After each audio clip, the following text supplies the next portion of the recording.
जिथे सत्य तिथे आम्ही. नमस्कार मंडळी, तुम्ही पाहता आहात तुफान न्यूज, जिथे सत्य तिथे आम्ही. मुंबईसह राज्यातील 29 महानगरपालिकांच्या महापौरपदाचं भवितव्य आज ठरणार आहे. महापालिका निवडणुकांची रणधुमाळी संपल्यानंतर आता सर्वांचं लक्ष लागलं आहे ते प्रतिष्ठेच्या महापौरपदाकडे. आज गुरुवारी सकाळी 11 वाजता मंत्रालयातील 6व्या मजल्यावर आरक्षणाची सोडत काढली जाणार आहे. नगरविकास राज्यमंत्री माधुरी मिसाळ यांच्या उपस्थितीत ही प्रक्रिया पार पडणार असून दुपारपर्यंत सर्व 29 शहरामधील महापौरपदाचं आरक्षण स्पष्ट होणार आहे. यंदा 50% महिला आरक्षणाचा नियम लागू करण्यात आला आहे. त्यामुळे राज्यातील 29 पैकी तब्बल 15 महापालिकांमध्ये महिला महापौर निश्चित होणार आहेत, तर उर्वरित 14 ठिकाणी सर्वसाधारण प्रवर्गाला संधी मिळणार आहे. महिला आरक्षणामध्येही 4 महापालिकांमध्ये ओबीसी महिला, 9 महापालिकांमध्ये खुल्या प्रवर्गातील महिला, तर उर्वरित ठिकाणी अनुसूचित जाती जमातीचं चक्राकार आरक्षण लागू होणार आहे.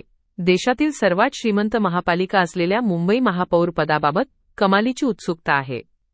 मुंबईसाठी चक्राकार पद्धतीने आरक्षणाची सोडत काढली जाणार आहे. मागील वेळी हे पद अनुसूचित जाती महिला आणि खुल्या प्रवर्गासाठी आरक्षित होतं. त्यामुळे यंदा कोणता प्रवर्ग निघतो यावर राजकीय दिग्गजांचं भवितव्य अवलंबून आहे. आरक्षण जाहीर होताच खऱ्या अर्थाने महापौरपदाची शर्यत सुरू होणार आहे.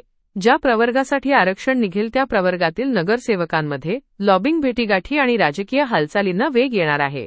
मुंबई, पुणे, नागपूर, नाशिकसारख्या मोठ्या शहरामध्ये सत्तेची समीकरणं बदलण्याची शक्यता व्यक्त केली जात आहे.